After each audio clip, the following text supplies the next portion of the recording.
भाजपा प्रत्याशी कंगना रनौत ने बंजार विधानसभा के बजौरा में एक जनसभा को संबोधित करते हुए अपने भाषण में कांग्रेस पार्टी को देशद्रोही करार दिया। उन्होंने कहा कि पिछले कुछ सालों में भारत अर्थव्यवस्था में 11 स्थान से 5वें स्थान पर पहुंच गया है। भारत की अर्थव्यवस्था 5वें स्थान पर पहुंचने पर अंतर्राष्ट्रीय स्तर पर कई देश सतर्क हो गए हैं। कंगना बोली कि कांग्रेस पार्टी देशद्रोही है। उन्होंने कहा कि कई देशों में हिंदुओं को प्रताड़ित किया जा रहा है, उनको नागरिकता देने के लिए सीए कानून है। उन्होंने कहा कि सीए के खिलाफ देश में कई लोग दंगा फैलाने की बात करते हैं। कुछ अंतर्राष्ट्रीय ताकतें देश को तोड़ने का प्रयास कर रही हैं। उन्हें कहा कि ऐसे में राहुल गांधी चांद पर आलू उगाना चाहते हैं तो कभी मोहब्बत की दुकान खोलने की बात करते हैं।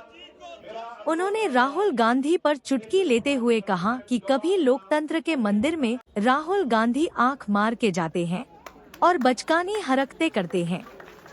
कंगना ने कहा कि प्रधानमंत्री नरेंद्र मोदी योग पुरुष है और यह हमारा सौभाग्य है। हमारे पूर्वजों ने मुगलों और अंग्रेजों की गुलामी देखी है। कंगना बोली कि सही मायने में आजादी हमें 2014 में मिली है। कंगना ने कहा कि जब 1947 में कांग्रेस ने धर्म के आधार पर इस्लामिक कंट्री पाकिस्तान को बनाया था तो हिंदुस्तान को हिंदू राष्ट्र क्यों नहीं बनाया। उन्होंने कहा कि अब हम भारत को हिंदू राष्ट्र बनाएंगे। राजा बाबू हैं, ये कहते हैं कि कंगना जो है वो चरित्रहीन है।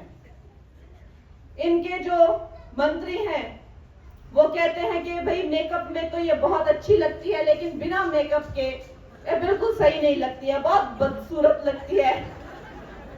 और अगर जनता इसकी शक्ल देख ले बिना मेकअप के तो शायद भाग जाएगी और कभी इसको वोट नहीं देगी। क्या आप समझ सकते हैं क्या ये बातें हो रही है चुनाव के दौरान? किस तरह की ये बातें करते हैं, एकदम अचंभित कर देने वाली। एकदम आप कौन लोग हमारी इस कामयाबी से, हमारे इस विकास से बहुत सतर्क हो चुके हैं। उन लोगों को पता चल गया ये क्या हुआ। 11वें नंबर से 5वें नंबर मात्र इन 6-7 सालों में ये हुआ तो हुआ क्या, वो बहुत सतर्क हो चुके हैं। ना जाने कितनी अंतर्राष्ट्रीय शक्तियां, ना जाने कितनी अंतर्राष्ट्रीय ताकतें जो है अब ये कांग्रेस के साथ मिल गई है, क्योंकि ये तो पहले से ही देशद्रोही थे। नहीं तो क्या कारण है? आपने सुना होगा सोरोस जैसे न जाने कितने लोग जो हैं जिन्होंने न जाने कितने देशों की रीढ़ की हड्डियों अर्थव्यवस्था तोड़ी है, वो सब लोग इसमें जुड़ गए हैं। चाहे सीओ हो चाहे फार्मर प्रोटेस्ट हो, ये सड़कों पे आ जाते हैं।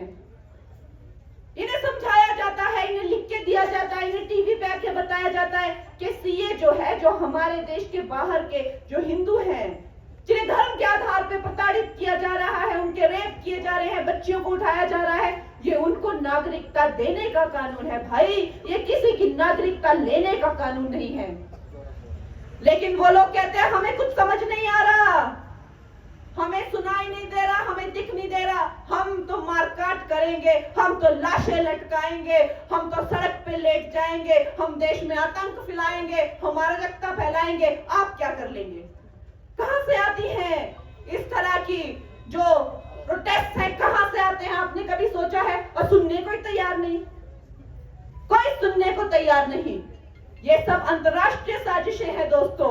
तो ये जो कांग्रेस है, ये आप कतई मत समझना कि इसके ये जो कार्टून है जो कभी चांद पर आलू उगाना चाहते हैं, कभी लोकसभा पे जो है प्रधानमंत्री जी की गोद में बैठ जाते हैं और उनको मोहब्बत की दुकान खोलकर उनको पकड़ लेते हैं, उनको छुड़ाया जाता है कि भाई ये लोकतंत्र का मंदिर है, ये लोकसभा है, आप इस तरह के काम नहीं कर सकते।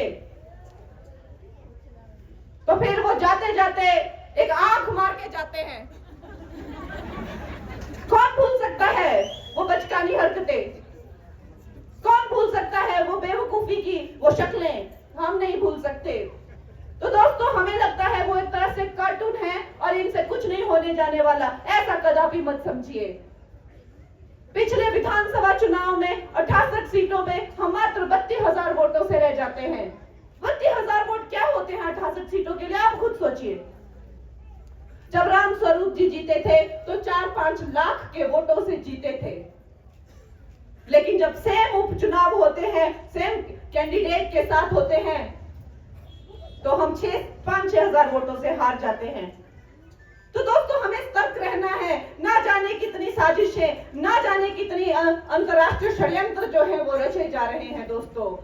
और निश्चय ही जो हमारे प्रधानमंत्री हैं वो एक युग पुरुष हैं, और हमारा सौभाग्य है, हमारे पूर्वजों ने मुगलों की गुलामी देखी, उसके बाद अंग्रेजों की गुलामी देखी, और फिर कांग्रेस का ये कुशासन देखा। लेकिन 2014 में हमें सही मायने में जो है वो आजादी मिली है, हमें स्वतंत्रता मिली है, सोचने की स्वतंत्रता, सनातन की स्वतंत्रता, अपना धर्म बनाने की स्वतंत्रता, इस देश को हिंदू राष्ट्र बनाने की स्वतंत्रता। जब